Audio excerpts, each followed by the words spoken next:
Hello అండి, అందరికీ నమస్కారం. స్టోరీ వాల్ట్ మన కథల ఖజానాకి మీ అందరికీ స్వాగతం. నేను మీ ఫర్హానా. ఎద్దనపూడి సులోచన రాణి గారి నేను రచయిత్రిని కాను అనే ఈ కథా మాలికలో 3వ కథ వాడిన పూలు. కథ ఇలా మొదలవుతుంది. ఆశకి చిహ్నం వెలుగు, నిరాశకి నిర్వచనం చీకటి. ఈ వెలుగు చీకట్ల మధ్య వెతుకులాడేదే మానవ జీవితం. సంక్రాంతి నా పుట్టినరోజు. ఒక్క పుట్టినరోజుగానే కాకుండా ఇంకా అనేక రకాలైన అనుభూతులు నిండి నా మనసులో హత్తుకుపోయిన ఈ పర్వదినానికి ఓ విధమైన ప్రత్యేకత ఉంది. నా చిన్నప్పుడు స్కూల్లో చదువుకునే రోజుల్లో నేను భాస్కరం కలిసి గంటల తరబడి కూర్చొని బంతిపూలు పెద్ద పెద్ద మాలలుగా గుచ్చి గుమ్మాలకి వేలాడదీసేవాళ్ళం.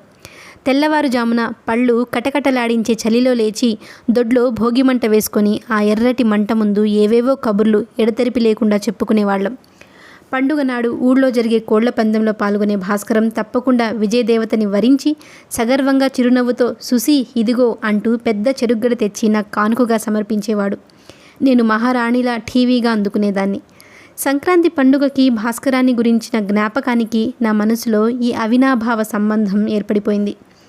భాస్కరం స్మృతి చక్కటి వెలుగైతే దాని పక్కనే మరో విషాదమైన జ్ఞాపకం చిక్కటి చీకటిలా లేకపోలేదు. 4 సంవత్సరాల క్రితం సరిగ్గా సంక్రాంతి పండుగ రేపనగా వారు హృద్రోగంతో నా చేతుల మధ్య మరణించారు. ఆయన మృత్యువు నా జీవితాన్ని నిస్సారంగా, శూన్యంగా, ధ్యేయం లేకుండా చేసింది. నేను డాక్టర్ని. ఇలాంటి భావాలన్నీ అర్థం లేని సెంటిమెంట్స్ అని నాకు తెలుసు. జీవితాన్ని ఏ కోణం నుంచి చూడాలో అనుభవం నాకు బాగానే పాఠం నేర్పింది. నా చేతుల మీదుగా ఎంతమందినో మృత్యు నుంచి రక్షించాను. ప్రాణాల మీద ఆశ వదులుకొని దీనమైన చూపులతో మూగగా అనుభవిస్తున్న బాధతో నా దగ్గరికి వచ్చిన వాళ్ళకి జీవితం ప్రసాదించి మనసుల్లో ఆనందం, ముఖాల్లో సరికొత్త వెలుగు నింపుకొని కృతజ్ఞతాభావంతో నన్నొక దేవతగానే భావించి వెళ్ళేలా చేసేదాన్ని. కొద్దిమంది, చాలా కొద్దిమంది నా చేతుల్లో ప్రాణాలు వదిలారు. నా కత్తులు, కటార్లు, నా వైద్యశాస్త్రం ఎందుకు పనికిరావని వెక్కిరిస్తూ మృత్యుదేవత చిలిపిగా నవ్వి విజయపూర్వకంగా వెళ్ళిపోయిన క్షణాలివి. ఓడిపోయిన నా మనసు పిచ్చెక్కినట్లు, ఊపిరి ఆడనట్లు విలవిల్లాడేది. ఆ రోజంతా దిగులుతో అమావాస్య చీకట్లో కొట్టుమిట్టాడుతున్నట్టు తప్పించేదాన్ని. ఏం చేయలేని అశక్తత నన్ను ఆలోచనలు అనే అగాధంలోకి విసిరేస్తే అక్కడ శోధించి చివరికి వేదాంతం అనే తృప్తిని పొంది దాని ద్వారా సేదతీరేదాన్ని. 35 సంవత్సరాలు అయినా పూర్తిగా నిండని నేను డాక్టర్గా ఆంధ్రదేశంలో అత్యుత్తమైన వారిలో ఒకరిగా పేరు ప్రతిష్టలు సంపాదించుకున్న మాట నిజమే. నా పేరు చెప్పగానే రోగుల కళ్ళల్లో మెరిసే ఆశ కూడా నాకు తెలుసు. కానీ ఈరోజు ఇలా అనారోగ్యంతో అలసటగా తప్పనిసరిగా తీసుకోవాల్సిన విశ్రాంతి కోసం బలవంతంగా మంచం మీద పడుకొని ఆలోచిస్తూ ఒక్కసారి గతంలోకి వెనక్కి తిరిగి చూసుకుంటే జరిగిపోయిన నా జీవితంలో నా ఒక్కగానొక్క కూతురు మంజు తప్ప నాకు చెప్పుకోదగ్గది కానీ అపురూపంగా కనిపించేది కానీ ఏమీ మిగలడం లేదు. డాక్టర్ కావాలని చిన్నప్పటి నుంచి కలలు కన్నాను. దానికోసం పట్టుదలగా ప్రయత్నించాను.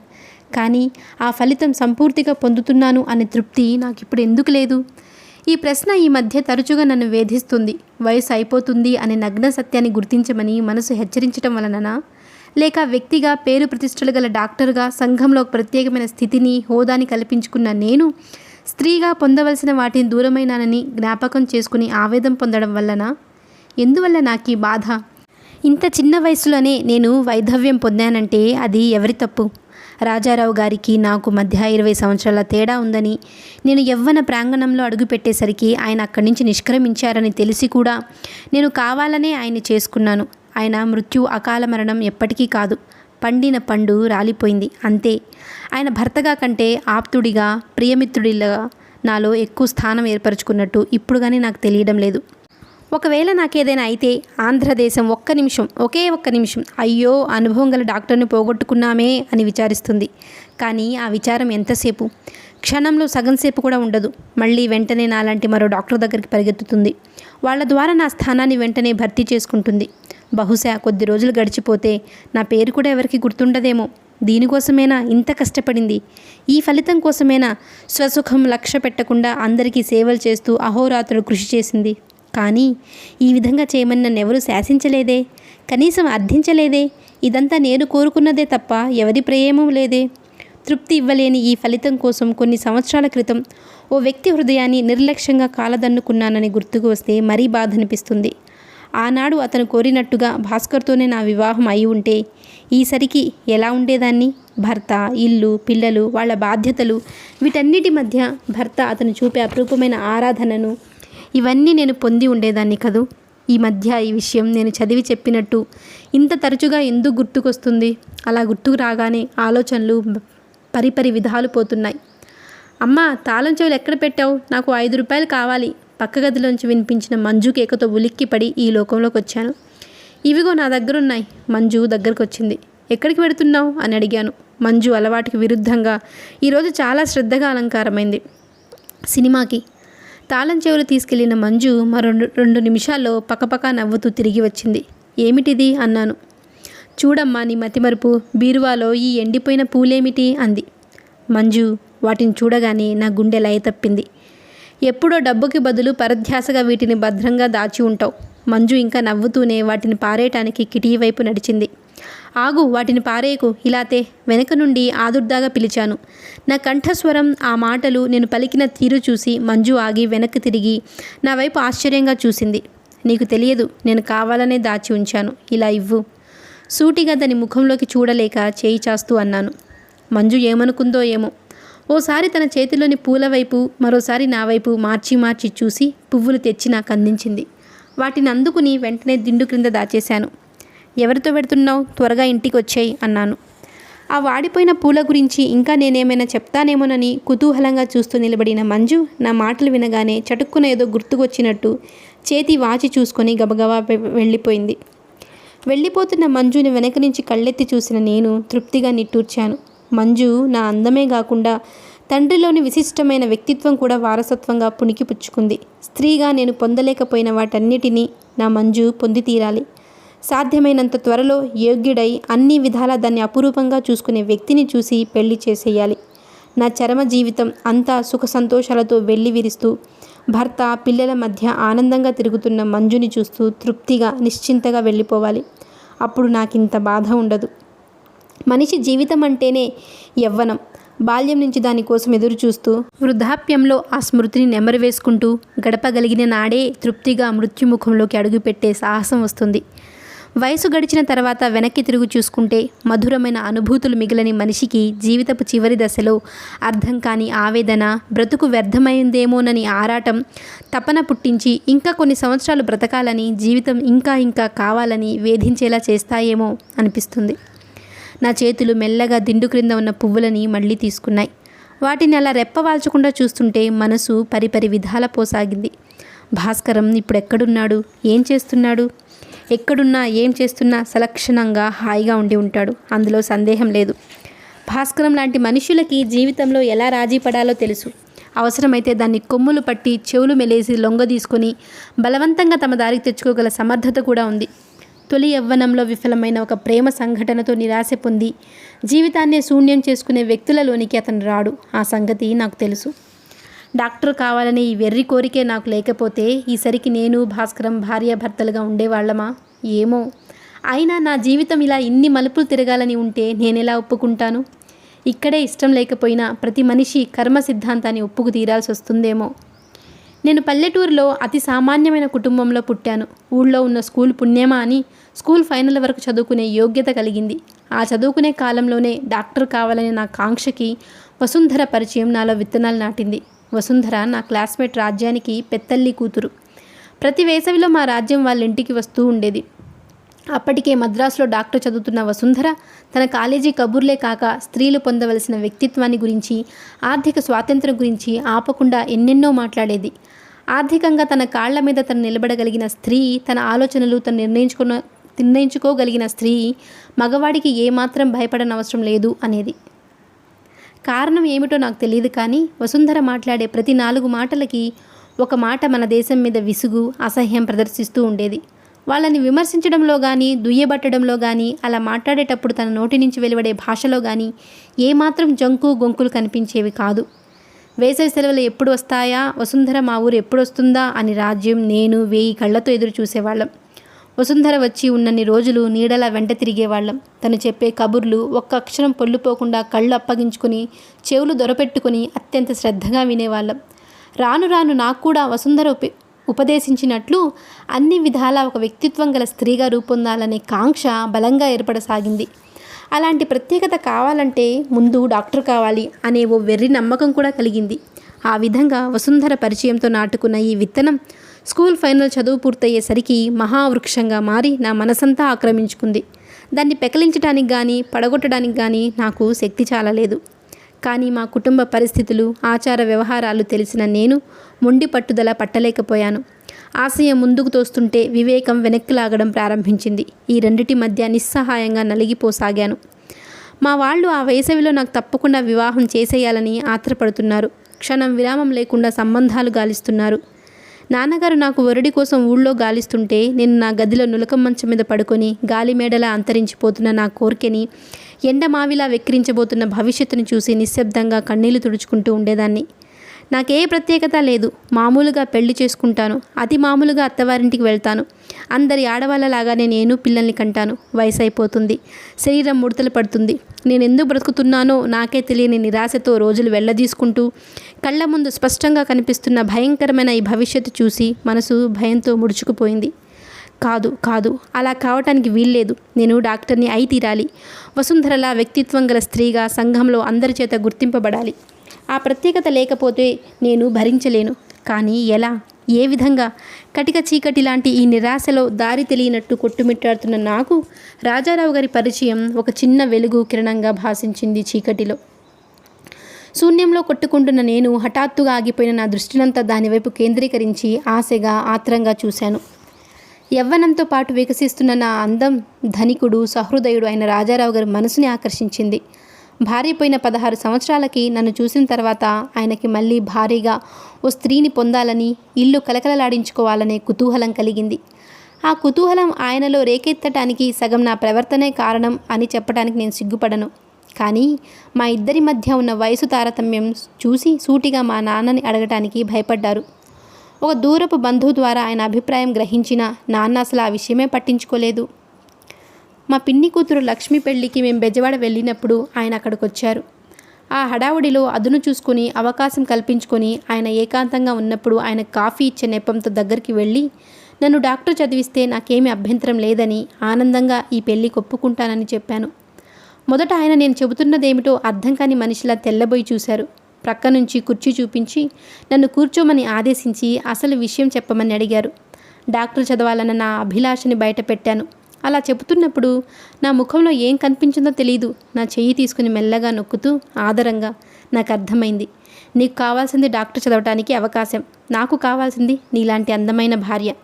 సరే, మీ నాన్నని మన వివాహానికి ఒప్పుకునేలా చేస్తాను అన్నారు.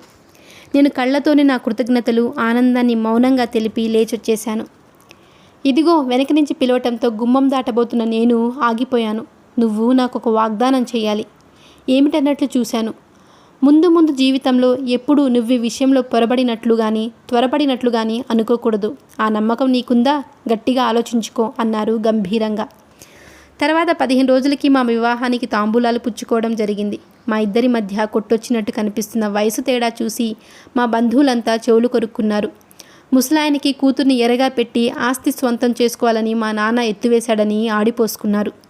ఆయన ఏకాంతంగా కలుసుకొని నా అంతటా నేనే ఈ పెళ్లికి ఒప్పుకున్నట్లు చూచాయిగా తెలుసుకొని నా సిగ్గులేనితనం, జానతనం అంటూ అనేక పుకార్లు పుట్టించారు.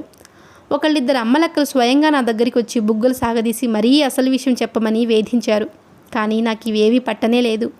ఆయన అన్నట్టు నాకు కావాల్సింది చదువుకునేందుకు అవకాశం, ఆయనకు కావాల్సింది అందమైన భార్య. ఆ పైన నేను ఆలోచించుకోలేదు. కానీ సాధ్యమైనంత త్వరలో ఈ పెళ్ళి అయిపోతే బాగుండుననిపించింది. లేకపోతే కాకి మూక లాంటి బంధువులు నా మీద లేనిపోనివి చెప్పి ఆయన మనసు ఎక్కడ విరిచేస్తారో అని భయంగా ఉండేది. కానీ అలాంటిది ఏం జరగలేదు. తాంబూలాలు పుచ్చుకున్నారని తెలియగానే బందర్ నుంచి భాస్కరం ఊడిపడ్డాడు. భాస్కరం కుటుంబానికి, మా కుటుంబానికి బంధుత్వం కంటే స్నేహమే ఎక్కువ. భాస్కరం తండ్రి పోయి 5-6 సంవత్సరాలైంది. అప్పటి నుంచి మా నాన్నగారి వాళ్ళ కుటుంబానికి అడపాదడపా సాయం చేస్తున్నారు. భాస్కరం తల్లి నన్ను సొంత కూతురులాగానే చూసేది. మా నాన్న ఆవిడ అన్నా చెల్లెళ్ళు వరుసలో పిలుచుకునేవాళ్ళు. నెలకి 20 రోజులు ఏదో సుస్థితో మా అమ్మ మంచం మీద ఉంటే ఆవిడే మా ఇంటి పనులు కూడా చేసేది. నాకంటే భాస్కరం 4-5 సంవత్సరాలు పెద్దయినా భాస్కరం నా పెళ్లి నాటికి బందర్లో BA 2వ సంవత్సరం చదువుతున్నాడు. రాజారావు గారిని భర్తగా స్వీకరించే విషయంలో భాస్కరం అనుమతి అడగాలని కానీ అతన్ని సంప్రదించి సలహా పొందాలని కానీ నేను కల్లో కూడా అనుకోలేదు. అసలు ఆ ఊహే నాకు రాలేదు. ఆ రోజు రాత్రి ఊరు నుంచి వచ్చి రాగానే మా ఇంటికి వచ్చి నన్ను అనేక పేర్లతో పిలుస్తూ నాకింత ద్రోహబుద్ధి ఉందని, తను గుర్తించలేదని, నేను అతన్ని తీవ్రంగా గాయపరిచానని ఏమిటేమిటో అంటుంటే మొట్టమొదటిసారిగా వింటున్న నేను తెల్లబోయి చూడసాగాను. ఆ రోజు ఆ రాత్రి నాకిప్పటికీ బాగా గుర్తుంది. అమ్మ 2 రోజుల నుండి సుస్థితో ఈరోజే కాస్త విశ్రాంతిగా నిద్రపోతుంది. నాన్న ఇంట్లో లేరు, పని మీద మునుసుబు గారింటికి వెళ్ళారు. పగలంతా ఆ పని ఈ పని చేసి అలసిపోయినా కూడా నాకెందుకో నిద్ర రావటం లేదు. అందుకే అప్పుడెప్పుడో వసుంధర ఇచ్చిన పాత ఇంగ్లీష్ నవల ఒకటి తీసుకుని చదువుతూ పడుకున్నాను. అందులో చాలా ఇంగ్లీష్ మాటలు నాకు అర్థం కాకపోవడంతో అది కూడా విసుగ్గానే ఉంది. బలవంతంగా కళ్ళు మూసుకొని నిద్ర కోసం ప్రయత్నం చేయాలి అనుకున్న నేను లాంతరవత్తి తగ్గించబోతుండగా గుమ్మంలో అలికిడి వినిపించడంతో తలెత్తి చూశాను. భాస్కరం లోపల అడుగు పెడుతూనే తన వెనక గది తలుపులు మూశాడు. లాంతరవత్తి తగ్గించబోతున్న నేను ఎక్కించి సరిచేశాను. గుమ్మంలో నిటారుగా నిలబడి ఉన్న అతని ఆకారమే నాకు కొత్తగా కనిపించింది. జుట్టు చెదిరి ముఖం మీద చిందరవందరగా పడుతుంది. ముఖంలో కోపం తొంగి చూస్తున్నట్టు కఠినంగా ఉంది. పళ్ళు బిగబడినట్టు దవడల దగ్గర ఎముకలు కనిపిస్తున్నాయి. గుప్పెట్లు బిగించి బరువుగా ఊపిరి పీలుస్తున్నట్లు చూస్తున్న అతన్ని చూడగానే నా మీద పెద్ద పోట్లాటకి సిద్ధమై వచ్చాడని గ్రహించాను. సుసి, నేనింకా అయోమయంగా అలాగే చూస్తున్నాను. అతన్ని అలా నేను ఇంతవరకు ఎప్పుడు చూడలేదు. రాజారావు గారితో నీ పెళ్లి స్థిరపడిన మాట నిజమేనా? నిజమే. ఈ పెళ్లి జరగటానికి వీల్లేదు. నాన్నగారు మాట ఇచ్చేశారు. ఉలిక్కి పడుతూ అన్నాను.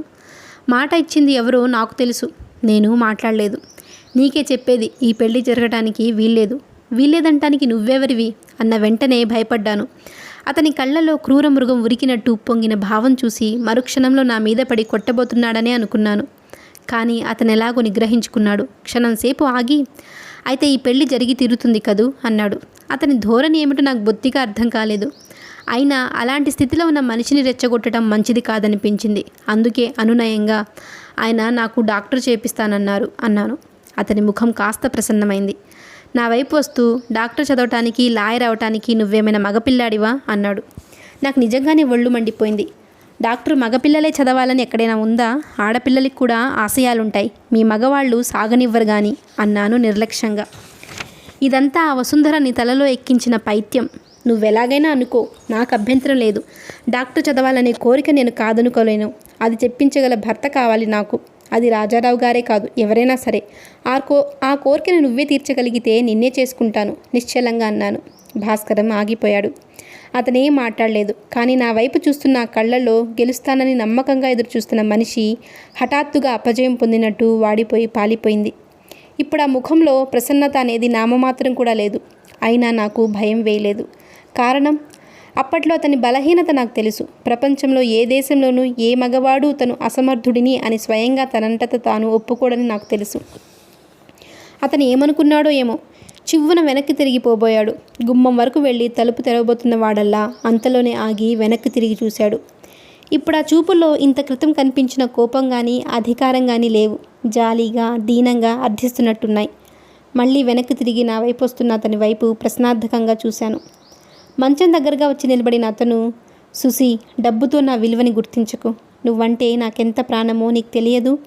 నువ్విప్పుడు డాక్టర్ కాకపోతే మాత్రం ఏమవుతుంది? నేను లేను నీకు. మనిద్దరం కలిసి ఉంటే సుఖమైన సంసారం చాలదు నీకు. డాక్టర్ చదవాలనే వెర్రి కోరికతో నువ్విప్పుడు గుర్తించడం లేదు. వయసు మళ్ళిన రాజారావు గారిని చేసుకున్నందుకు తర్వాత నువ్వు చాలా బాధపడతావు. నా మాట విను అంటూ నా 2 చేతులు పట్టుకున్నాడు. నేను మాట్లాడలేదు. పోనీ నువ్వు పోగొట్టుకున్నా పోగొట్టుకోకపోయినా ఈ వివాహం వల్ల నా జీవితం శూన్యమవుతుంది. నన్ను అర్థం చేసుకో. చిన్నప్పటి నుంచి మనిద్దరం కలిసిమెలిసి తిరిగాం. నువ్వు ఇంకొకరి భార్యవై వెళ్ళిపోతున్నావు అన్న ఊహ నాకెప్పుడూ రాలేదు సుసి. నన్ను అర్థం చేసుకో అంటూ నా చేతుల్లో ముఖం దాచుకుని, నీకంత డాక్టర్ కోర్స్ మీద మోజుంటే సుసి, నేను ఎంత కష్టమైనా సరే మన పిల్లలకి చెప్పిస్తాను అన్నాడు. బాగుంది, ఇంకా నాకు చెప్పిస్తానంటున్నాడేమో అని అనుకుంటూ ఆశగా చూస్తున్న నేను వెంటనే చేతులు లాగేసుకున్నాను. ఏమంటావు అన్నాడు. నేను కలలు కంటున్నది కోరుకుంటున్నది డాక్టర్ కావాలని కానీ పిల్లల తల్లిని కావాలని కాదు అన్నాను. నా వైపు రెప్పవాల్చకుండా చూసిన అతను, నిదానంగా ఆలోచించి చూడు అన్నాడు. ఆ మాట అనేటప్పుడు అతని కంఠం వనకడం నేను గమనించకపోలేదు. బాగా ఆలోచించుకున్నాను అన్నాను విసుగ్గా. కొద్దిసేపు అలాగే నిలబడిపోయిన అతను నిశ్శబ్దంగా వెళ్ళిపోయాడు. తర్వాత అతను నాకు ఒంటరిగా కలవలేదు. పెళ్లి రోజు దగ్గర పడుతుంది. ఇల్లంతా హడావుడిగా ఉంది. భాస్కరం మా ఇంటికి ఏదో పని మీద వచ్చి వెళుతూనే ఉన్నాడు. అతను నన్ను పలకరించలేదు. నా అంతటా నేనెందుకు పలకరించాలి అని నేను కూడా ఊరుకున్నాను. పెళ్ళి 4-5 రోజులుందనగా నాన్న భాస్కరం చేతికి డబ్బు ఇచ్చి బందరు వెళ్ళి కొన్ని ముఖ్యమైన సరుకులు తెమ్మని పంపారు. వెళ్ళిన భాస్కరం తిరిగి రాలేదు. ఏమైపోయాడో పత్తాలేడు. ఉన్నట్టుండి అతనిలా హఠాత్తుగా మాయమవడం గురించి నలుగురు నానా రకాలుగా అనుకున్నారు. మా ఇంట్లో పెళ్లి పనులు చేస్తూ ఓ చెంప కొడుకు క్షేమం తెలియక కన్నీళ్లు ఒత్తుకుంటున్న భాస్కరం తల్లిని ఊరడించే బాధ్యత నా మీదనే పడింది. కారణం, ఆవిడ అమాయకంగా పదే నా దగ్గరికి వచ్చి నీకేమైనా చెప్పాడా, ఏమైనా ఉత్తరం రాశాడా అని అడుగుతుండేది. నాకు తెలియకుండా భాస్కరం ఏమీ చేయడని ఆవిడ నమ్మకం కాబోలు. పెళ్ళి ఎల్లుండి అనగా నన్ను పెళ్లి కూతుర్ని చేశారు. బుగ్గన చుక్కతో, నుదుట కళ్యాణ తిలకంతో, పూల జడతో, పట్టుచీరతో ఉన్న నా రూపం ఎలా ఉందో చూసుకోవాలనే కోరిక నాలో ఏర్పరిచిన కుతూహలంతో నేను తలుపులు దగ్గరగా వేసుకున్నాను. నా గదిలో గోడకు తగిలించి ఉన్న పాతకాల పొడగాటి అద్దం ముందు నిలబడి చూసుకున్నాను. మరో అద్దం పెట్టి వెనక వైపు నుంచి కూడా ఎలా ఉంటానో చూడాలనుకున్న నేను చిన్న అద్దం కోసం బొట్టు పెట్టి తెరిచాను. అందులో చిన్న కవరు ప్లాస్టిక్ కాగితంతో కనిపించింది.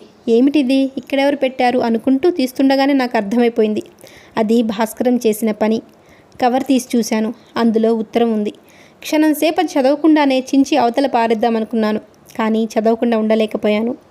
అందులో ఇలా ఉంది: సుసి, నువ్వింతకాలం దేవతవని నమ్మాను. కాదు, రాక్షసివి. పైకి అమాయకంగా కనిపించే నీలాంటి ఆడవాళ్ళు డబ్బు కోసం ఏదైనా చేస్తారు. నీకింత చిన్న వయసులో అంత ధనదాహం ఉండడం మంచిది కాదు. నీ అవసరం కోసం నువ్వు రాజారావు గారిని వివాహం చేసుకుంటున్నావు. నీలాంటి స్వార్థపరురాల్ని భారీగా పొందిన తర్వాత ఆయన ఇక నుంచి గడపబోయే జీవితంలో ఎంత మనశ్శాంతి ఉంటుందో ఆ భగవంతుడికే తెలియాలి. ఒక విధంగా ఆలోచిస్తే ఆయనకు ఆ శాస్తి కావాల్సిందే. నువ్వు దేనికోసం నన్నిలా నిర్లక్ష్యంగా కాలదన్ని పోతున్నావో అది నీకు జన్మ జన్మలకి లభించకూడదని దేవుణ్ణి ప్రార్థిస్తున్నాను. నువ్వెంత క్రూరురాలివి కాకపోతే అనుదినం మీ ఇంటికొస్తున్న నన్ను మాట మాత్రం కూడా పలకరించవు. నీ నుంచి రాపోయే చల్లటి చూపు కోసం, ఒక చిన్న చిరునవ్వు కోసం నేనెంత ఎదురు చూశానో నీకెలా తెలుస్తుంది? ధనవంతురాలివి కాబోతున్నావనే గర్వం, అహంకారం అప్పుడే నీ కళ్ళకి పొరలు తెప్పించిందా? సరే, నేను వెడుతున్నాను. తిరిగి రానని నీకు తెలుసు. వెళ్లే ముందు నీ వస్తువు ఒకటి నా దగ్గరుంది. బహుశా నువ్వు ఇప్పుడు గుర్తు చేసుకోవడానికి కూడా ఇష్టపడవేమో. ఆ రోజు కార్తీక పౌర్ణమి నాడు నువ్వు వచ్చినప్పుడు నీ తల్లో ఈ పూలమాలను తీసుకున్నాను. ఆ తీసుకునేటప్పుడు గుడి నుంచి తిరిగి వస్తుంటే తోడుగా ఇంటి దిగబెట్టడానికి వస్తూ అవి వట్టి పూలు కావని, అంత నాజూకైన హృదయం అని అనుకున్నాను. అందుకే అంత భద్రంగా దాచుకున్నాను. నీకు ఇది అర్థం లేని వెర్రితనంగా కనిపించవచ్చు. నా పిచ్చి చూసి నువ్వు ఇప్పుడు నిరభ్యంతరంగా నవ్వుకున్నా బాధ లేదు. ఈ ఊరి నుంచి నేను శాశ్వతంగా వెళ్ళిపోయే ముందు నీ చిహ్నమైన ఈ స్మృతిని విసిరి ఏ చెత్తకుప్పలోనో పారేయాలని అనేకసార్లు ప్రయత్నించాను. కానీ సాధ్యం కాలేదు. అందుకే నీకు తిరిగి ఇస్తున్నాను. ఆ పని నువ్వే చెయ్యి. మనుష్యులని, వాళ్ళ పరిచయాలని వాడిన పూలలా విసిరి కొట్టగలిగిన ధైర్యం, సాహసం నీలాంటి వాళ్ళకే ఉంటాయి. ఉంటాను, భాస్కరం. ఆ ఉత్తరం నాకు చాలా కోపం తెప్పించిన మాట నిజమే. కానీ ఎందుకో ఆలోచిస్తే ఇప్పటికీ అర్థం కాదు. ఆ పూలని పారేయలేకపోయాను. నాకు తెలియని విచిత్రమైన శక్తి ఏదో జాగ్రత్తగా దాచుకునేలా నన్ను పురిగొల్పింది. ఆ రాత్రి గాలి దుమారంలా దూసుకువచ్చిన అతని రూపం, వెళ్లే ముందు దీనంగా ఉన్న అతని మాటలు, ఆ ఉత్తరం నా మనసులో చెరగని ముద్రగా హత్తుకొని శాశ్వతంగా నిలిచిపోయినాయి. భాస్కరం పెట్టిన శాపానికి ఫలితమేమో అని భయపడేట్టు నేను అత్తవారింటికి వెళ్ళిన మొదటి మాసంలోనే నాకు నెల తప్పింది. నిస్పృహతో కృంగిపోయిన నన్ను రాజారావు గారు దగ్గర తీసుకొని ఓదార్చారు. పుట్టబోయే సంతానం నా చదువుకి ఎలాంటి ఆటంకం తీసుకురాదని హామీ ఇచ్చారు. కాకపోతే 1 సంవత్సరం ఆలస్యం అవుతుంది, ఓపిక పట్టమని అనునయంగా కోరారు. నువ్విలా దుగిలి పడిపోయి వాడిన ముఖంతో కూర్చుంటే తండ్రిని కాబోతున్నాననే ఆనందం నేను పూర్తిగా అనుభవించలేను అన్నారు. ఆయన కోసం సంతోషం తెచ్చిపెట్టుకుని రోజులు గడపడం మొదలుపెట్టాను. ఆయన ఎన్ని విధాలు నచ్చజెప్పినా, ఎంత లాలించినా నా మనసులో మూల భయం పీకుతూనే ఉండేది. ఇప్పుడు ఇలాగే చెప్పి తర్వాత ఆయన మనసు మార్చుకుంటే? అది కాకుండా అసలు మనలో పెళ్ళి అయిన తర్వాత చదువుకోవటం అంటేనే అపురూపం. అందులో పిల్లలు పుట్టిన తర్వాత అయితే వేరే చెప్పాలా? సాటి వాళ్ళు అల్లే కథలకి, విరిచే మూతి విరుపులకి అంతుంటుందా? ఆయన కాదంటే నేను మాత్రం చేసేది ఏముంది? ఇలా అనుక్షణం అనుమానంతో వేగిపోతున్న నేను మొట్టమొదటిసారి తల్లిని కాబోతున్నాను అనే ఆనందం ఎలా ఉంటుందో గ్రహించనే లేదు. మంజు పుట్టిన తర్వాత ఆయనంతటా ఆయనే అప్లికేషన్ తెప్పించి పూర్తి చేయమని ఇచ్చారు. నేను సంభ్రమాశ్చర్యాలతో అలాగే చూస్తుండిపోయాను. ఆ క్షణంలో నా ముఖంలో కనిపించిన భావాలకి వారు బహుశా ముగ్ధులై ఉండాలి. నన్ను దగ్గరికి తీసుకుంటూ, ఇప్పటికైనా నన్ను అర్థం చేసుకున్నావా పిచ్చిదానా? కాదంటానేమోనని కదా నీ భయం? ఆడిన మాట తప్పితే పోగొట్టుకునేది నీకంటే నేనే ఎక్కువని గ్రహించలేని మూర్ఖుణ్ణి అనుకున్నావా అన్నాడు. మీరేం పోగొట్టుకుంటారు అమాయకంగా అడిగాను. తెలియదు. నీ కళ్ళల్లో అనురాగాన్ని, నీ మనసులో నమ్మకాన్ని, ఆ రెండేగా నా ఈ చర్మ జీవితంలో ఉచ్ఛ్వాసాలు నిశ్వాసాలు. నేను నిశ్శబ్దంగా ఆయన చేతుల్లో ఒదిగిపోయాను. నాకు ఆ క్షణంలో మన దేశంలో మగవాళ్ళు వసుంధర చెప్పినంత, నేను ఊహించినంత అల్పులు కారేమోనని మొట్టమొదటిసారిగా అనిపించింది. నేను కాలేజీలో జాయిన్ అయ్యాను. నా కలలు ఫలిస్తున్నాయి. కొత్త జీవితం, కొత్త వాతావరణం, కొత్త స్నేహితులు. వారి మధ్య నాకు ప్రత్యేకమైన స్థానం. ఇంట్లో కూడా నాకు ఎలాంటి ఇబ్బంది లేదు. రాజారావు గారికి ఉన్న డబ్బు మాకు కావలసిన సౌకర్యాలు ఏర్పరిచింది. మంజుకి నా దగ్గర కంటే తండ్రి దగ్గరే చనువు ఎక్కువ. వారు నన్ను కూడా మంజుతో పాటు మరో పసిపిల్లలా చూసి గారాబం చేసేవారు. అప్పుడప్పుడు కాలేజీ నుంచి రాగానే ఎదురొచ్చి నా కాళ్ళకి చుట్టేసుకుని మంజుని ఎత్తుకొని గుండెలకు హత్తుకున్నప్పుడు మాత్రం నేను విచిత్రంగా అనుభూతి చెందేదాన్ని. స్త్రీకి మాతృత్వంలో ఉన్న మాధుర్యం 1000 మంది డాక్టర్లైనా 1,00,000 మంది లాయర్లైనా దొరకదు అనిపించేది. డాక్టర్ చదువులో ప్రవేశించిన తర్వాత సంతానం కలగకుండా జాగ్రత్త పడడానికి ఉపాయాలు నేర్చుకున్నాను. వారి ప్రోత్సాహం మీదనే మంజు నర్సింగ్ హోమ్ తెరిచాను. డాక్టర్గా అభివృద్ధికి ఆయన చేయవలసినదంతా నా వెనక నిలబడి చేశారు. కొద్ది సంవత్సరాలలోనే నర్సింగ్ హోమ్ మంచి పేరు ప్రతిష్టలు తెచ్చుకుంది. డాక్టర్ సుశీలాదేవి పేరు వినగానే రోగుల కళ్ళలో ఆశ తళుకుమనడం ప్రారంభించింది. ఇదంతా జరిగి తీరా ఫలితం అందుకోబోయే సమయానికి వారి జీవితకాలం అయిపోయింది. మృత్యు మమ్మల్ని విడదీసింది. ఆయన నా చేతుల్లో నిశ్చింతగా తృప్తిగా కన్నుమూశారు. ఆయన లేని లోటు నాకెలాగో అనిపించసాగింది. దాన్ని మర్చిపోవటానికి ఎక్కువగా పనిచేయటం ప్రారంభించాను. అయినా నా మనసులో ఏదో దిగులు, ఏదో అర్థం కాని బాధ. ఏం సాధించాను అనే అసంతృప్తి, నాకేం మిగిలింది అనే ఆవేదన, నేనేం పొందాను అనే అశాంతి మూకుమ్మడిగా వచ్చి నన్ను వేధించడం ప్రారంభించాయి. క్రమేపీ నా ఆరోగ్యం దెబ్బతినడం ప్రారంభించి ఇక తప్పనిసరిగా కొద్ది రోజులు విశ్రాంతి తీసుకోవాల్సి వచ్చింది. అమ్మ నిద్రపోయిందా? హాల్లో మంజు కంఠం వినిపించడంతోనే ఉలిక్కిపడ్డాను. చాలాసేపటి నుంచి ఇలాగే కూర్చున్నానన్న ధ్యాసే లేదు. టైం ఎంత గడిచిందో స్పృహే లేదు. మంజు నా గదివైపు వస్తున్న అడుగుల శబ్దం విని చేతిలో పూలని చప్పున దిండు క్రింద దాచేశాను. అమ్మా! మంజు లోపలికి వచ్చి పిలుస్తూ లైట్ వేసింది. హఠాత్తుగా వచ్చిన వెలుగు భరించలేక కళ్ళు మూసుకున్నాను. అదేమిటి అలా కూర్చున్నావేం? మళ్ళీ టెంపరేచర్ వచ్చిందా? చేతిలో బ్యాగ్ టేబుల్ మీద పరేసి ఆదుర్దాగా నా దగ్గరకు వచ్చింది. టైం ఎంతైంది? 10 మంచం మీద కూర్చుంటూ అంది. నేను ఉలిక్కి పడ్డాను. నువ్వు నిద్రపోతున్నావేమోనని లేపలేదని వంట మనిషి చెప్పింది. దుప్పటి అంచు సరిచేస్తూ అంది. నా దృష్టి వంచుకున్న మంజు తల మీద నిలిచింది.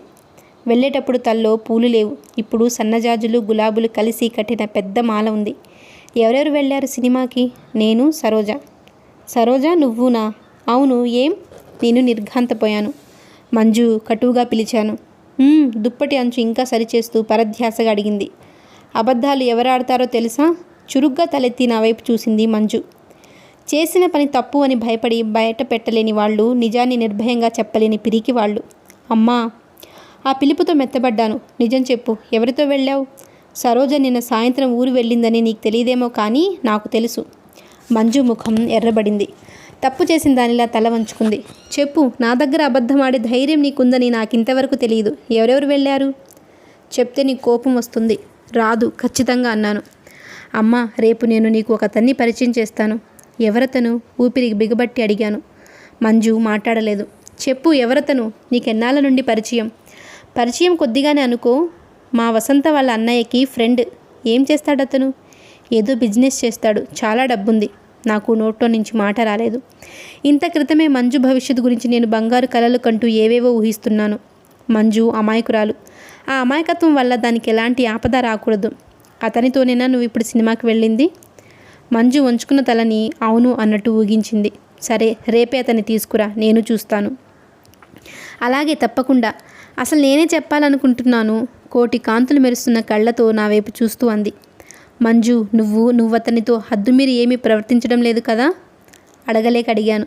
కారణం మంజు ముఖంలో బుగ్గ మీద ఎర్రగా కందిన ఘాటు, ముని పళ్లతో కొరికిన గుర్తు అని నాలో తల్లి గుర్తించడమే కాకుండా డాక్టర్ కూడా ధృవపరిచింది. మంజు చెక్కిళ్ళు కుంకుమద్దినంత ఎర్రగా కందిపోయినాయి. వెంటనే లేచి నిలబడుతూ, పోమ్మా, నేను మరీ అంత పసిపిల్లని కాను.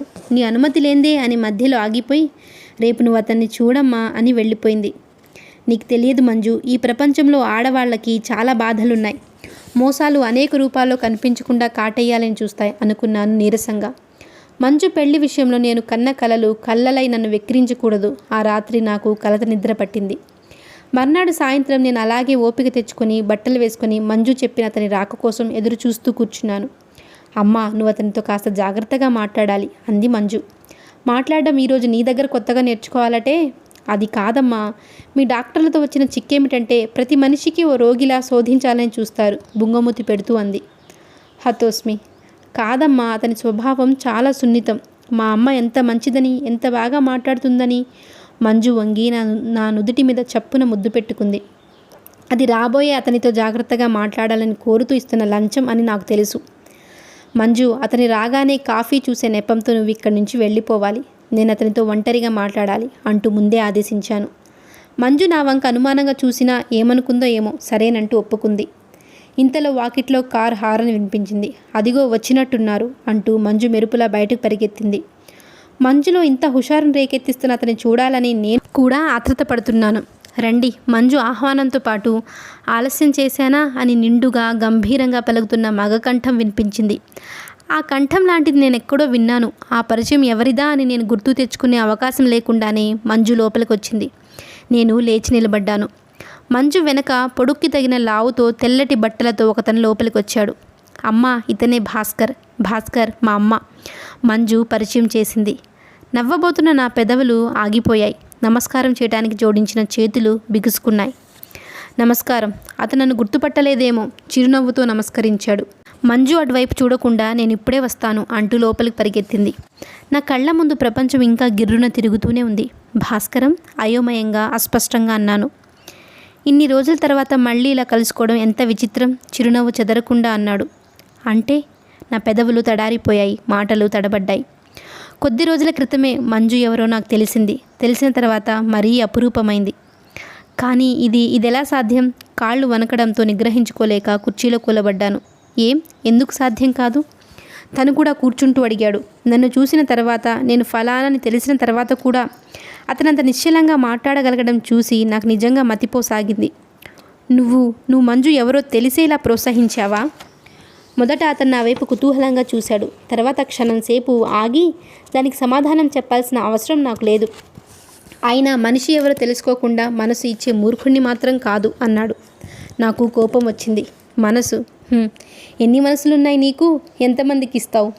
ఒకరోజు ఈ విషయంలోనే నన్ను అర్థించావన్న సంగతి మర్చిపోయావా? అతను దెబ్బతిన్నట్టు చూశాడు. కానీ అంతలోనే నిగ్రహించుకుంటూ, నిజమే, గతాన్ని గుర్తు చేసుకోవటానికి సిగ్గుపడను. అందులో ముఖ్యంగా నీ దగ్గర. ఆ రోజు నువ్వు నిర్లక్ష్యంగా వెళ్ళిపోయినప్పుడు పగిలిన నా హృదయ కలశాన్ని పట్టుకొని దేశాంతరం పారిపోయాను. మనిషి జీవితానికి ఆయుపట్టు అయిన దాన్ని మళ్ళీ అతుకుపెట్టడానికి రాత్రింబవళ్ళు కృషి చేశాను. ఆ ప్రయత్నంలో ఎన్ని సంవత్సరాలు గడిచిపోయినాయో, నా జీవితం ఎంత వ్యర్థమైపోయిందో నాకిప్పుడు గుర్తు రావటం లేదు. క్రిందకి చూస్తూ అంటున్న ఆ మాటలు, ఆ పలికే తీరు నా మనసుని కుదిపివేసినట్టయింది. ఎంతో ప్రయత్నం మీద మనసుని కూడదీసుకున్నాను. నిజమే, కానీ మళ్ళీ వెగటు లేకుండా ఏ ఆడదాన్ని ముఖం చూడలేకపోయాను. నా జీవితం ఇలా స్త్రీ శూన్యంగా గడిచిపోతుందనే నమ్మాను. నీ మూలంగా నేను బ్రతుకులో కోల్పోయిన ఆసక్తిని, తీపిని మంజు నాలో రేకెత్తించడం నిజంగానే చిత్రం. అతను లేచి కిటికీ దగ్గరికి వెళ్ళిపోయాడు. నాకేం మాట్లాడాలో తోచలేదు. నా వైపు వీపు పెట్టి నిలబడి బయటకు చూస్తున్న అతన్ని పరీక్షగా చూశాను. మంజు అతని వయసు విషయంలో పొరబడడంలో ఏమాత్రం ఆశ్చర్యం లేదు. ఎంత వయసు వచ్చినా వార్ధక్యం పొడజూపని మనుష్యుల కోవకి చెందినవాడు అతను. నేను చూసినప్పుడు సన్నగా, పొడుగ్గా, చువ్వలా ఉండేవాడు. ఇప్పుడుగా కొద్దిగా ఒళ్ళు వచ్చి పొడుక్కి తగ్గ లావుతో నిండుగా, హుందాగా ఉన్నాడు. ఇదివరకు బట్టలు ధరించే విషయంలో లేమి వల్ల కలిగిన నిర్లక్ష్యం ఉండేది. ఇప్పుడు ఆ లోటు కూడా లేదు. అతన్ని అలా వెనక నుంచి చూస్తుంటే గంభీరంగా, స్థిరమైన వ్యక్తిత్వం పరిపూర్ణంగా కలిగిన మనిషిలా కనిపిస్తున్నాడు. నాకు తెలిసిన భాస్కరానికి ఈ భాస్కరానికి చాలా తేడా కనిపిస్తుంది. భాస్కరం, నువ్వింకా అలా పిలవగలటం నా అదృష్టమా దురదృష్టమా అనిపిస్తుంది బయటికి చూస్తూ అన్నాడు. భాస్కరం, ఈ పెళ్ళి జరగటానికి వీల్లేదు. ఎందుకని? నువ్వు మంజుకి తండ్రి లాంటి వాడివి. తండ్రి లాంటి వాడిని కానీ తండ్రిని కాదు. పోనీ నీ మాటే ఒప్పుకుంటాను. ఒక్క తండ్రే కాదు, స్నేహితుడు, ఆప్తుడు అన్నీ నాలో చూపించగల భర్తని అవుతాను. నాకేం చెప్పాలో తోచలేదు. కానీ మీ ఇద్దరి మధ్య వయసు తేడా. నేను వాక్యం పూర్తి చేయక ముందే అతను చివ్వున వెనక్కి తిరిగాడు. అతని కళ్ళు కొంటెగా చూశాయి. పెదవులు నిర్లక్ష్యంగా నవ్వాయి. నీకు రాజారావు గారికి మధ్యనున్న వయసు తేడా కంటే ఎక్కువేం కాదు. నా సంగతి వేరు. అసహనంగా, బిగ్గరగానే అన్నాను. మంజు నీ కూతురు. నేను లేచి నిలబడ్డాను. ఈ మధ్యలో లోపల నుంచి మంజు ఎక్కడ వస్తుందోనని అదో భయం. గబగబా గుమ్మం దగ్గరికి వెళ్ళి తొంగి చూశాను. వంట ఇంటిలో నుంచి మంజు కంఠం వినిపిస్తుంది. ఆ చుట్టుపక్కల లేదని ధైర్యం కలిగిన తర్వాత భాస్కరం దగ్గరికి తిరిగి వస్తూ, నీకు పుణ్యం ఉంటుంది, నన్ను అర్థం చేసుకో అన్నాను బ్రతిమాలే ధోరణిలో. ఒకరోజు నేను నిన్ను అర్థం చేసుకోమని అర్థించాను, నువ్వు వినలేదు. ఈనాడు నీ ప్రార్థన నేను వినదలుచుకోలేదు. నీకు ముందే చెప్తున్నా, నువ్వెంత ప్రయత్నించినా, ఎంత అడ్డుపడాలని చూసినా మంజు నా భార్య అయి తీరుతుంది, అది మర్చిపోకు, దృఢంగా నిశ్చలంగా అన్నాడు. అంటే నా మీద ప్రతీకారమా? నీరసంగా అడిగాను. సిగరెట్ వెలించుకోబోతున్న అతను ఆగిపోయాడు. అగ్గిపుల్ల పక్కన పారేసి వెళ్ళి సోఫాలో కూర్చుంటూ, లేదు, అంత నీచుడిని మాత్రం కాదు. ఒకప్పుడు నువ్వంటే నాకెంత ప్రాణమో నీకు తెలుసు. దురదృష్టవశాత్తు నా రాత బాగుండక నిన్ను పోగొట్టుకున్నాను. ఇప్పుడు ముమ్మూర్తుల నీలా ఉన్న మంజుని పొంది అయిన నన్ను సేదతీరని, మా ఇద్దరి మధ్య వయసు తేడా గురించి నేను ఆలోచించలేకపోలేదు. కానీ నా శరీరంలో దారుఢ్యం తగ్గలేదు. నా మనసులో మరో స్త్రీకి స్థానం లేదు. తొలి ప్రేమలోని మాధుర్యం మంజుతో పాటు నా మనసు కూడా సమానంగా అనుభూతి చెందుతుంది. భగవంతుడి సాక్షిగా మంజుకి ఏ లోటు రాదు, నన్ను నమ్ము. గదిలో భయంకరమైన నిశ్శబ్దం ఏర్పడింది. కానీ భాస్కరం, నిన్ను అల్లుడిగా భరించడం నాకు. ఇంతలో మంజు అడుగుల శబ్దం వినిపించడంతో ఆగిపోయి కుర్చీలో కూలబడ్డాను. భాస్కరం కిటికీ వైపు తిరిగి నిలబడ్డాడు. గదిలో అడుగుపెట్టిన మంజు నా వైపు ఆత్రంగా చూసింది.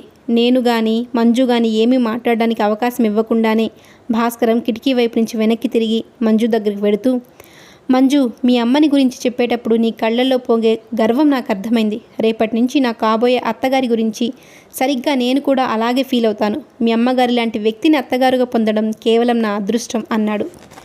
మంజు మెరిసే కళ్ళతో ఆనందంతో తృప్తిగా నా వైపు చూసింది. నా గుండెలు ఎవరో ఇనుప పిడికిలతో నలుపుతున్నట్టు విలవిలలాడినాయి. ఆ సంభాషణ ఎక్కువ జరగలేదు. ఎలాగో కూర్చుండిపోయిన నన్ను చూసి మంజు, అమ్మ ఒంట్లో బాగుండటం లేదు అంది. అవునవును, మనం ఎక్కువ శ్రమ ఇవ్వటం మంచిది కాదు అంటూ భాస్కరం మర్యాదగా చేతులు జోడించి సెలవు తీసుకుని వెళ్ళిపోయాడు. వెంట మంజు కూడా వెళ్ళింది. సంధ్య చీకట్లో ఆవరించుకుంటున్న ఆ సమయంలో విశాలమైన ఆ హాల్లో నిశ్శబ్దంగా ఉన్న పరిసరాల్లో నేను ఒంటరిగా మిగిలిపోయాను. భయంకరంగా ఉన్న ఒంటరితనం రాక్షసుల నోరు తెరిచి నన్ను మింగాలని చూడసాగింది. మంజు రాత్రి పొద్దుపోయిన తర్వాత ఇంటికి తిరిగి వచ్చింది. వస్తూనే నా గదిలోకి వచ్చి అమ్మ అని పిలుస్తూ లైట్ వేసింది. విశాలమైన ప్రక్క మీద ప్రాణం లేనట్టు పడి ఉన్న నేను మంజు వైపు భయంగా చూశాను. దాని ముఖం మామూలుగానే ఉంది. కళాకాంతులు ఇనుతున్నాయి. బుగ్గల్లో గులాబీలు వెల్లువిరుస్తున్నాయి. కలల మధ్య జీవిస్తూ మేఘాల్లో తేలిపోతున్నట్టు హుషారుగా ఉంది. అంటే భాస్కరం ఏం చెప్పలేదన్నమాట. చెప్పటమా చెప్పకపోవటమా అనే నిర్ణయాన్ని నాకే వదిలేశాడు. ఎంత విషమ పరీక్ష. అమ్మ, మంజు వచ్చి నా పక్కలో కూర్చుంది. నాకు తెలుసు ఆ పిలుపులో భాస్కరం గురించి నా అభిప్రాయం ఏమిటి అనే భావం దాగి ఉంది. మంజు, ఇప్పుడే నేనేం చెప్పలేను, నాకు టైం కావాలి. అలాగేనమ్మా, నీకు చాలా అలసటగా ఉన్నట్టుంది, పడుకో రగ్గు కప్పుతూ అంది. మంజు, ఏమిటమ్మా?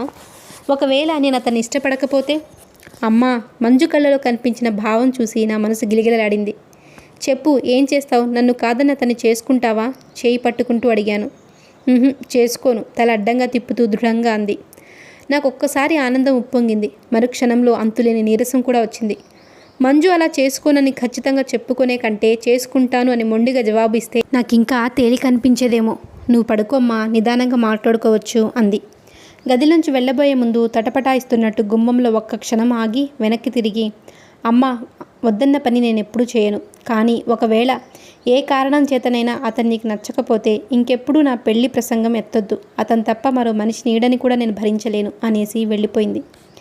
నాకు తెలియని అసహనం, నేను భరించలేని అశాంతి నాలో చేరి నన్ను పిచ్చిదాన్ని చేయసాగింది. ఆ రాత్రంతా నాకు నిద్ర పట్టలేదు. వీల్లేదు, భాస్కరం మంజుని చేసుకోవటానికి వీల్లేదు. నా కంఠంలో ప్రాణం ఉండగా నేను ఒప్పుకోను. మంజు సహృదుడైన భర్త ప్రక్కన పిల్లా జల్లతో కలకలలాడుతూ కాపురం చేస్తుంటే వాళ్ళ మధ్య జీవిస్తున్న ఒంటరితనాన్ని మరచిపోవాలని ఇంత తీవ్రంగా వాంఛిస్తున్న నేను, భాస్కరం మంజు భార్యాభర్తలైతే వాళ్ళ మధ్య ఎలాంటి భావం లేకుండా నేను ఒక్క క్షణమైనా ఉండగలనా? ఉండలేను. భగవాన్, అది అతనికి ఎలా తెలుస్తుంది? ఏ విధంగా తెలియచెప్పడం నేను? ఆ రాత్రంతా నాకు ఇదే ఆవేదనతో తెల్లారిపోయింది. రోజులు గడుస్తున్నాయి. మంజు భాస్కరం కలిసి తిరుగుతూనే ఉన్నారు. నేను కాదనలేకపోతున్నాను. మంజుకి చీరలు తేవడంలో, దానికి పూలు కొనడంలో, అన్ని విధాల అపురూపంగా చూడడంలో ఆడంబరం కనిపింపచేస్తున్న భాస్కరం నేను పోగొట్టుకున్నది ఏమిటో గుర్తించేలా పాఠం నేర్పుతున్నాడని అనిపించసాగింది. ఎన్నిసార్లు అతనితో ఒంటరిగా కలవాలన్నా వీలు చిక్కలేదు. నా మనసులో అభిప్రాయం గుర్తించిన మనిషిలా అతను తెలివిగా ఆ అవకాశాన్ని తప్పించేస్తున్నాడు. ఎంత ప్రయత్నించినా నేను మంజుకి భాస్కరం ఎవరో చెప్పలేకపోయాను. అతను నా మాట వినడు. మంజుని భార్యగా చేసుకుని తిరుగుతాడు. అంతకంటే ఓటమి నా జీవితంలో ఇంకేమీ లేదు.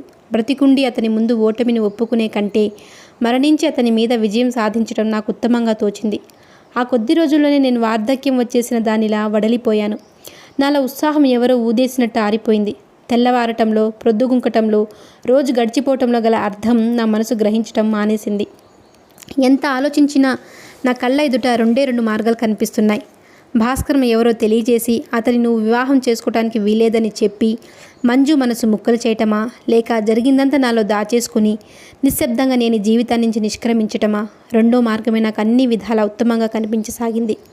భాస్కరం పేరిట మొదటి నుంచి చివరి వరకు సుదీర్ఘమైన ఉత్తరం రాశాను. అందులో అతన్ని అల్లుడిగానే నేను ఎందుకు భరించలేనో నా వైపు నుంచి కారణాలు చూపిస్తూ చివర ఇలా రాశాను. భాస్కరం, ఆనాడు నిన్ను కాదన్న తర్వాత నీ గురించి ఆలోచించేదాన్ని. నిన్ను పొందకుండా నేను పోగొట్టుకున్నది ఏమిటో నాకు జీవితం బాగానే పాఠం నేర్పింది. స్వయంకృత అపరాధాన్ని మౌనంగా భరించడం వివేకవంతుల లక్షణం. నేను కూడా ఆ పనే చేశాను. మంజుని నువ్వంతా ఆరాధిస్తుంటే అంతకంటే నాకు కావాల్సింది నాకు ఇంకేమీ ఈ జీవితంలో లేదు. కొద్ది సంవత్సరాలు బ్రతికి చేయవలసింది కూడా నాకేమీ కనిపించడం లేదు. నేను జీవించి ఉంటే మంజుకి దూరంగా ఉండలేనన్న నా బలహీనత నీకు అర్థమవుతుంది అనుకుంటా. దగ్గరగా ఉండాలంటే మీ ఇద్దరి మధ్య అపశృతిని అవుతానేమోనని నాకు నేను భయపడుతున్నాను. అందుకే ఈ జీవితం ముగించడానికి నిశ్చయించుకున్నాను. ఇది ఎవరి కోసమో చేస్తున్న త్యాగం కాదు, నా మనశ్శాంతి కోసం నేను ఎన్నుకుంటున్న మార్గం. భాస్కరం, మంజు అమాయకురాలు. కొన్ని సంవత్సరాల క్రితం నువ్వు నాలో చూశావు అనుకున్నంత నాజూకైన హృదయం కలది. దానికి ఎప్పుడూ ఎలాంటి పరిస్థితుల్లోనూ ఈ విషయం తెలియకూడదు.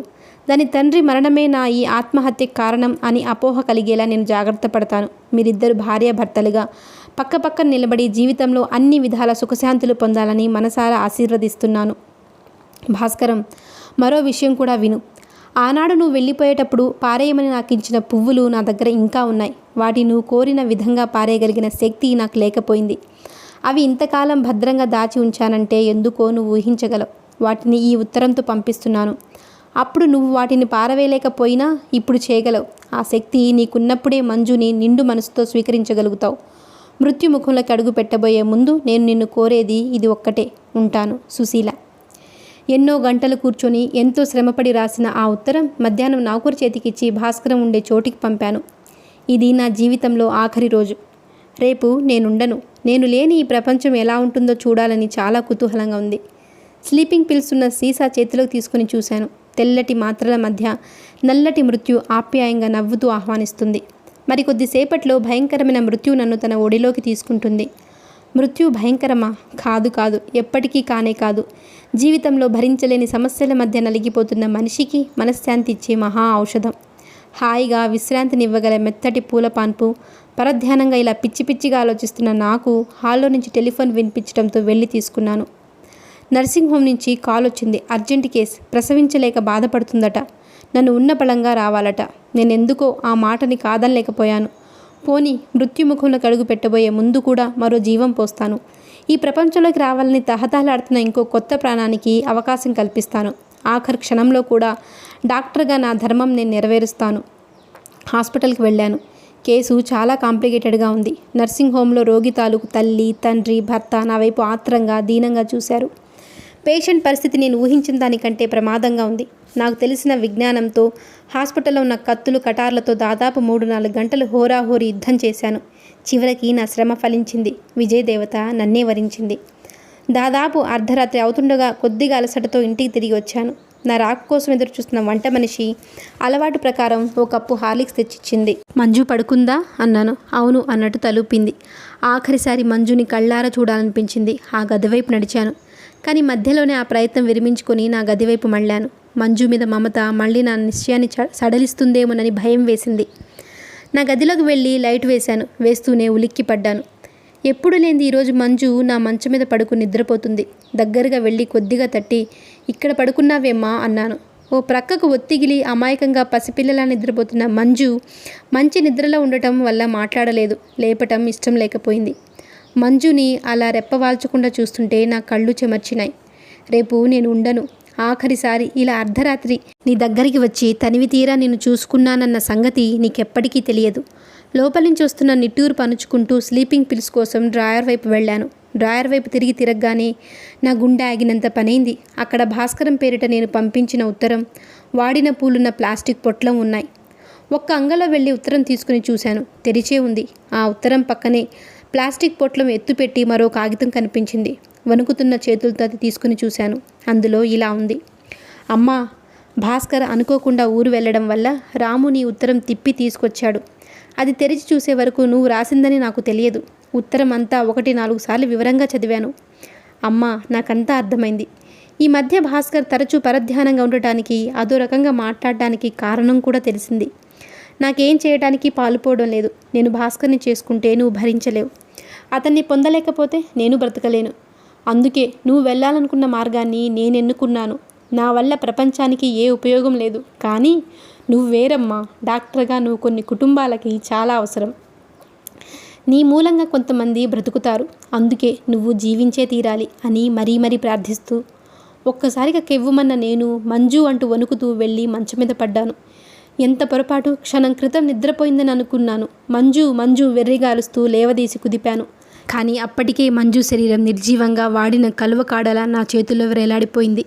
నా వైద్యశాస్త్రం ఎందుకు పనికిరాదని, అప్పటికే సమయం మించిపోయిందని తెలిసిన నేను పిచ్చిదానిలా ఏడుస్తూ భగవాన్ నేనేం చేయాలి అంటూ గదిలో దిక్కులు చూడడం ప్రారంభించాను. కొన్ని గంటల క్రితం నేను ఓడించాలనుకున్న మృత్యువు ఇప్పుడు మంజు మృత కళేబరంలోంచి నన్ను చూసి క్రూరంగా నవ్వసాగింది. ఆ నవ్వు వికటంగా ఇల్లు మారుమ్రోగిపోయేలా అంతకంతకీ ఎక్కువవుతుంది. వికృతంగా ఉన్న ఆ నవ్వు 1000 కంఠాలు, 1,00,000 కంఠాలు కాదు, 1,000,000 కంఠాలుగా మారి ప్రతిధ్వనిస్తూ నిశ్శబ్దంగా ఉన్న ఆ పరిసరాల్లో నన్ను వెర్రిదాన్ని చేయసాగింది. మంజు తలని అలాగే చేతుల మధ్య పట్టుకుని చేష్టలుడిగిన దానిలా రెప్పవాల్చకుండా ప్రాణం లేని బొమ్మలా కూర్చుండిపోయాను. తన రచనలతో, పాత్రలతో మన మనసుని కుదిపేయడంలో ఎద్దనపూడి గారు తన ప్రత్యేకత చాటుకుంటారండి. పాపం మంజు, ఎంత భవిష్యత్తు ఉంది, చివరికి ఇలా అయిపోయింది. మరో వీడియోలో మళ్ళీ కలుద్దాం. అంతవరకు సెలవు మరి.